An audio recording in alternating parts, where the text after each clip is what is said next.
Y'all, this week, the President of the United States threatened to bomb Oman. That is a neutral ally, y'all, that has never fired a shot at us, currently doing the thankless work of trying to broker peace over the Strait of Hormuz. The same week, a merchant mariner died getting a ship out of that strait while the president posted that it's open and operating. And the same week, his own Secretary of Defense found time to stand on a stage at the Iowa State Fair while 3 of our own ships were dealing with broken toilets, no air conditioning, and a deployment that's now the longest in modern Navy history. And we're talking tonight about priorities, who this administration protects, who it threatens, and who it just plain old forgets. And y'all, I'm pretty sure it's becoming obvious to you, this administration is forgetting a lot of us important folks. We're the important ones, but we're the ones being forgotten, neglected, and just plain old mistreated now. And as a veteran, like I said, I cannot stand to see this happening to our Navy, to our sailors, to our military. So that's why I've got to stay on this topic.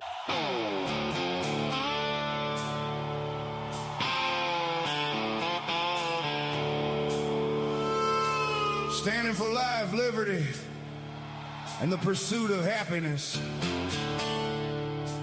Built upon the shoulders of the Constitution, rule of law, and the animating principle that we are all created equal. I need to hear a hallelujah, though I'm not considered a believer by some. I still believe in the warmth of heaven come. I need the rapture I feel when my feet touch the green, green grass of home. Then I know I have reached the valley of kingdom come. And when I reach that valley, Y'all, welcome to the Hillbilly ThinkTank. And I am the educated hillbilly. No, that's not an oxymoron, y'all. Don't call me a little one. There have been educated, erudite, and emancipated hillbillies here in Kentucky ever since my kith and kin came through that Cumberland Gap with Daniel Boone and the Long Hunters on their quest to find and establish life, liberty, and the pursuit of happiness right here. They did it with integrity, clawing, and grit, and they established that here for us. And it's up to this generation to keep that same grit and determination if we want our kids to find life, liberty, and the pursuit of happiness here. So y'all, I'm Spencer Keck. I'm a candidate for Magistrate in District 3 here in Hardin County. I'm also a combat veteran, a retired Navy doc, independent duty corpsman, that is, precisely. And currently, I am a public school teacher. Now, tonight's episode, I'm speaking from the heart. I just don't know how else to put it tonight, because it's something that I think I cannot let go of. I'm a dog now with a favorite bone, and I'm going to keep gnawing on it until we get what we need for us. And by us, I mean all of us, real Americans and lovers of America who cannot stand to see our sailors and Marines so mistreated currently. So, y'all, right now, if you didn't know it, yeah, our Navy is in tough shape. If you haven't been watching, this is the first time to watch it. That's what's happening.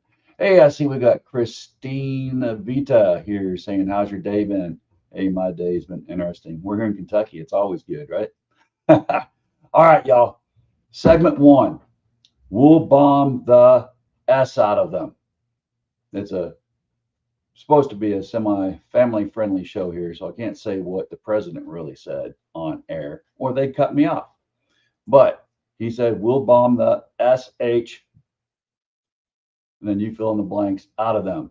Monday, in a Fox News interview with Trey Yingst, the president was asked about Oman, the country hosting and brokering peace talks, y'all, between Washington and Tehran over the Strait of Hormuz. His answer, if Oman gets in the way, we'll bomb the shit out of them. I mean, that's what he said, so surely they won't block me for saying that, right? Let's sit for a second. Oman has never been at war with the United States. Oman is the one party both Washington and Tehran still trust enough to sit down with.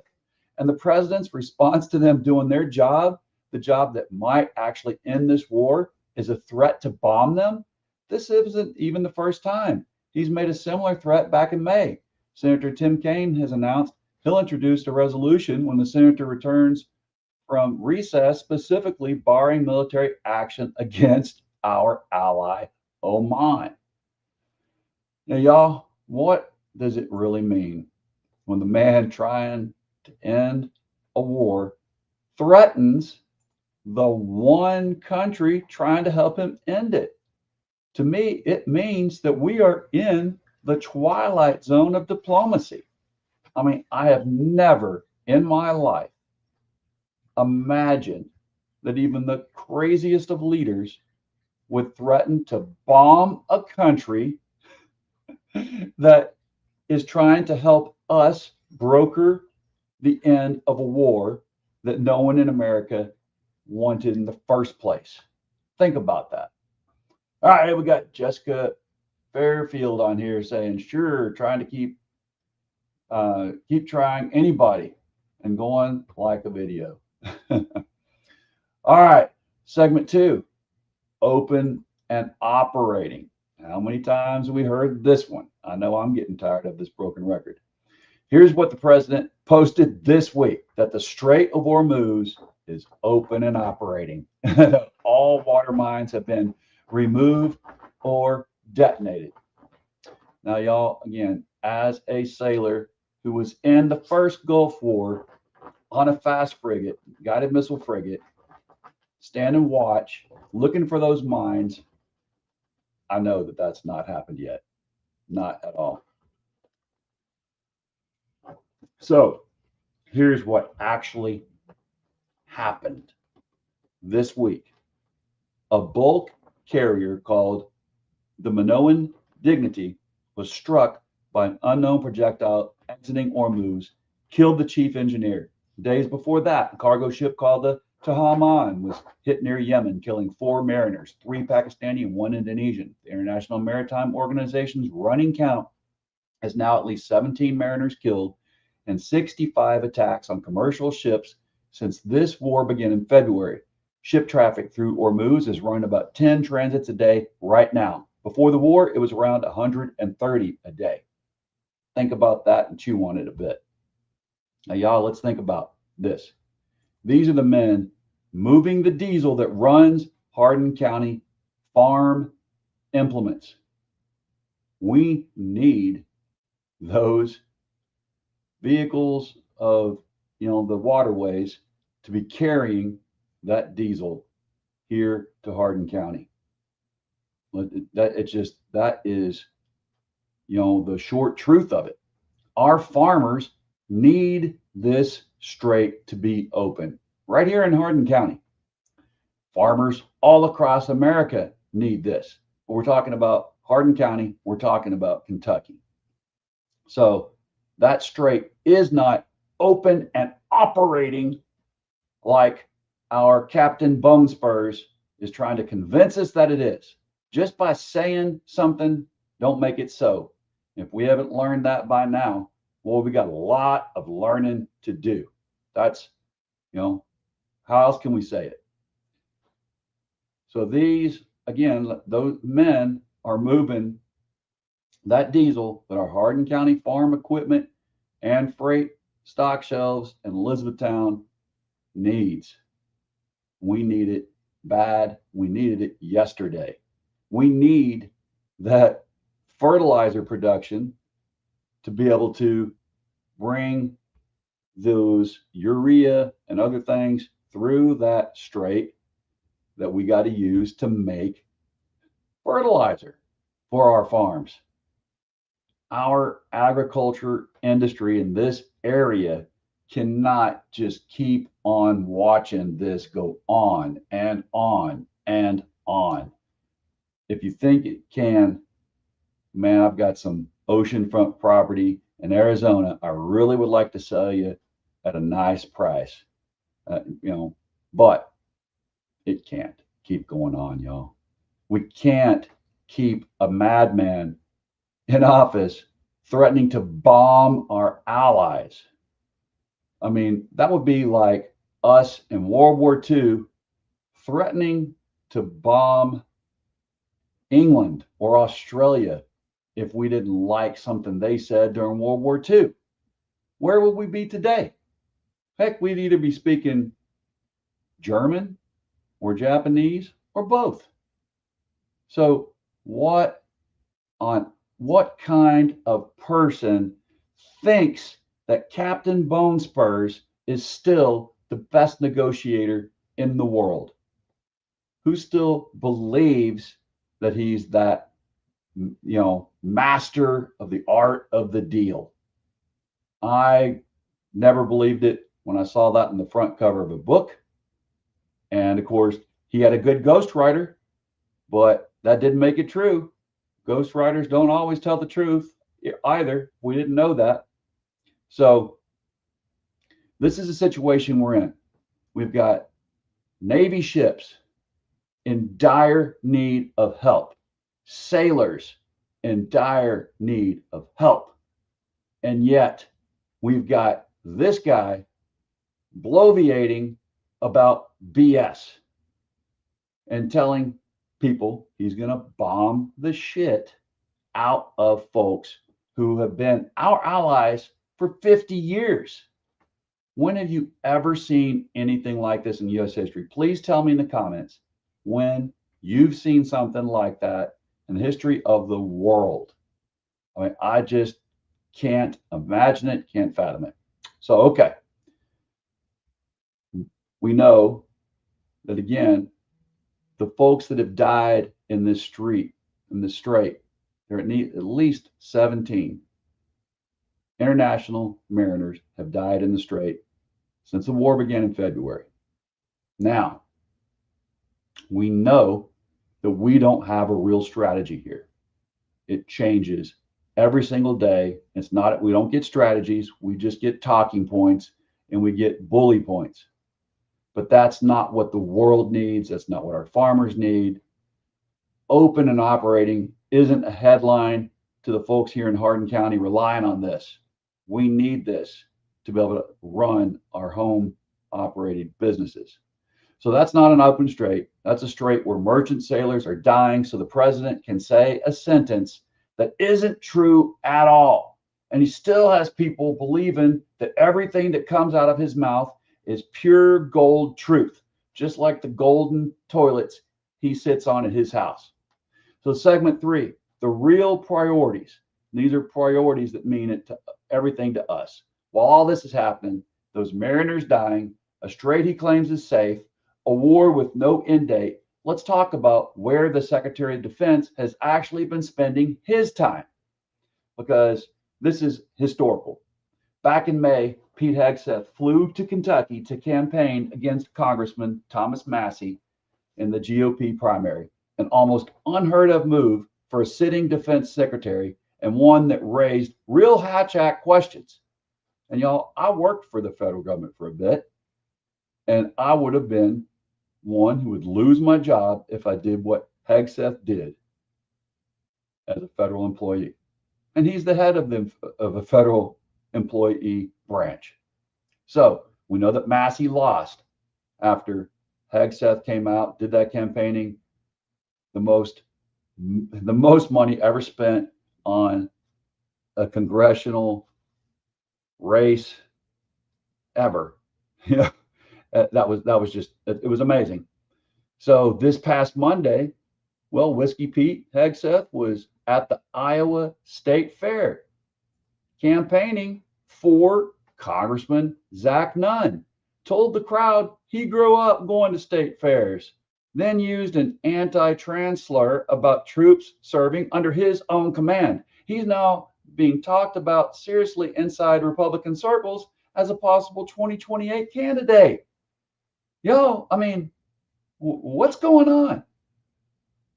What Secretary of Defense, is supposed to mean is something that I don't know if anybody even really fathoms anymore. Secretary of Defense is supposed to mean someone who's on his job 24/7, who doesn't have time for eating corn dogs at the Iowa State Fair or any state fair. He should not have time for that. He should only have time in an active war to be engaging in planning. But he is leaving ships stranded at sea while he's eating corn dogs in Iowa and talking crap about trans troops, which there are, what, 3 of? Come on. This is just getting to be an absolute joke. And I didn't think that our military could become such a laughingstock. And here's what we got. So now, here's what he wasn't fixing, like I said, while he was on that stage. The USS Benfold, a guided missile destroyer with 300 sailors aboard, spent 4 days dead in the water in the South China Sea last month. No power, no air conditioning, no working toilets, and no hot meals. And y'all, I was an independent duty corpsman on a guided missile destroyer. So I know what that life is like. And that is absolutely freaking intolerable. Now, a sister ship had to bring them food. The USS Boxer deployed to the Middle East since March with no port call, just like the Lincoln had no port call. The USS Boxer has sailors' families reporting no working toilets, undercooked food, and shortages of hygiene products for women on board. And the Navy is denying it. And the USS Abraham Lincoln has now spent more than 260 days at sea, the longest deployment in modern Navy history, with sailors reportedly attempting to go overboard and Congress demanding answers on food, water, mail, and mental health. And yeah, it's more than them threatening to go overboard. They've gone overboard. They have gone overboard on purpose. So 3 ships, same week that the Secretary of Defense had time for a fair and hot dog eating, getting himself some cotton candy, and making the most horrible statements about troops that he could. So that's where we're at. Now, I would like to ask you what support the troops means to you when the man running the Pentagon can't find the time to fix the destroyer's air conditioning, but can find that time for a campaign bus tour. What does that say to you about the priorities of this administration? What does that say to you if you ever hear them say, oh, support the troops, when they don't do it at all? Segment 4, allies punished, adversaries rewarded. That's what we got going on, y'all, if you ain't watching it. It's not just the Navy. This same week, the president ordered a drastic cut to Ulchi Freedom Shield, the annual joint exercises with South Korea, and told reporters part of the reason was that South Korea's president wouldn't commit his own military to help with the Iran war. South Korea officials said they got no advance warning. It baffled their own foreign and defense ministries. We have been engaging in this exercise for generations, y'all. We have got to keep the tip of the spear sharp there in South Korea, because the Koreans are not our allies, but South Korea is. Well, here's the part that should stop you cold. Well, we're pulling back from our actual treaty ally over an Iran war grudge. North Korea has sent an estimated 15,000 of its own troops to fight for Russia in Ukraine, with Ukraine's president saying more are being prepared to go. So we're scaling back readiness with a democracy that stood beside us since 1953. And the same season, the dictatorship across that border is actively arming and blooding its soldiers in somebody else's war. Now, I mean, are we just getting any insaner? That's what I'd like to know. That's what I'm asking. All right, Tom says, vapid is too kind a word to describe Keck's breath. Disingenuous is also too kind a word. I have to agree with you, Tom, completely. Yeah, that's what we're talking about tonight. So, what deterrence actually requires, y'all, is true commitments to our allies. You should not threaten to bomb an ally that you've had for 50 years as that ally is actively engaging and trying to end a war that we don't seem to be able to end, but they're trying to help us end that. They're trying to negotiate between Tehran and us. So, deterrence includes maintaining your healthy relationships with your good allies and telling South Korea, who absolutely loves us, that, oh, we're going to treat you like you are a disloyal dog that bites its owner's hand that feeds it, when that's not what South Korea is. South Korea is one of our most loyal, extremely loyal allies. I mean, I've been to Veterans of the Korean War's conventions. I went to one in Virginia Beach while I was on active duty. Well, I met some of those veterans, and they honored my brother who lost his leg and hand in Afghanistan. They honored my brother at their convention. You want to know who rolls out the red carpet at every one of those memorial conventions where all these Korean War veterans come together? South Korea. South Korea lavishes the Korean War veterans with so many presents and accolades at every single one of these events, because they are so thankful for our sacrifices that kept their country from becoming a communist dictatorship.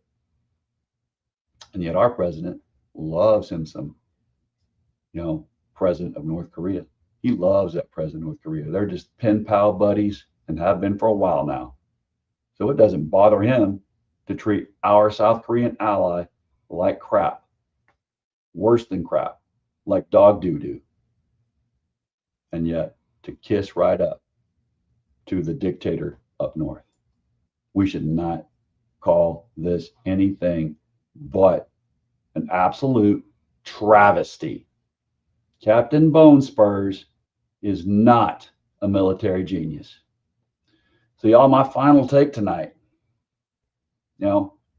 we just got to realize where we're at. I served this country for 24 years, 2 combat deployments. I know what it takes to keep a ship running and a crew safe, because that was my job. That, when you talk about Fort Knox, talk about this county, right? We have so many folks here who had the same type of job and still do. So that's not paid for with a Fox News soundbite or a staged war soundbite. You know, we owe so much more to our veterans here. So threatening to bomb the one ally trying to end this war doesn't end it faster.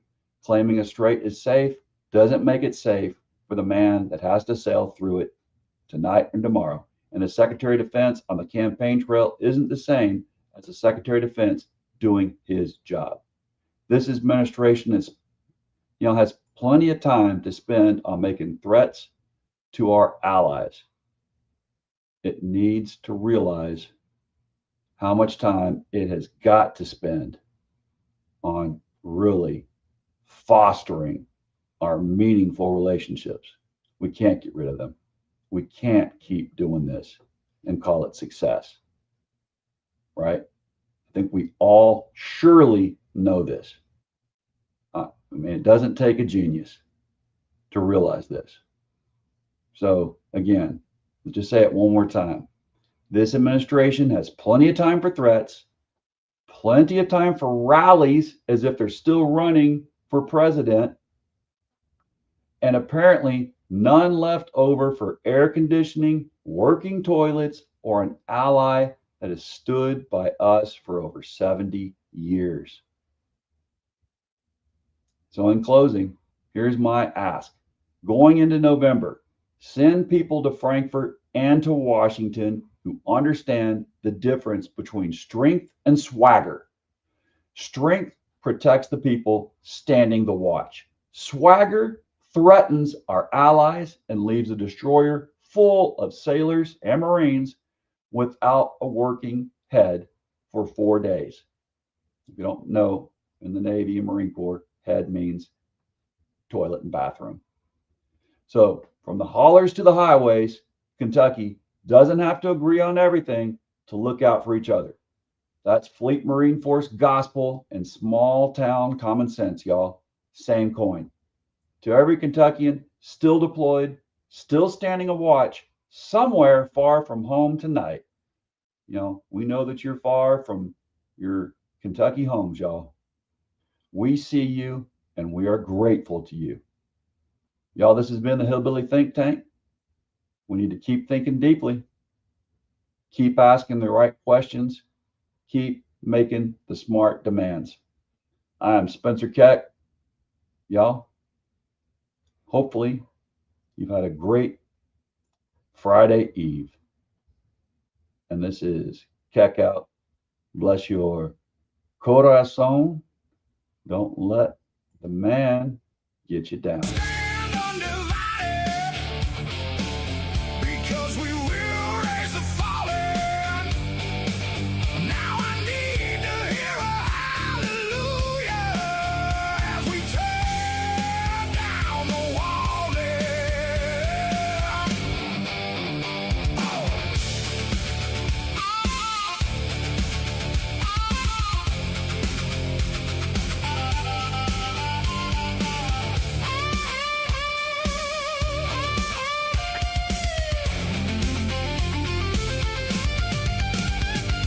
The divide between heaven and earth,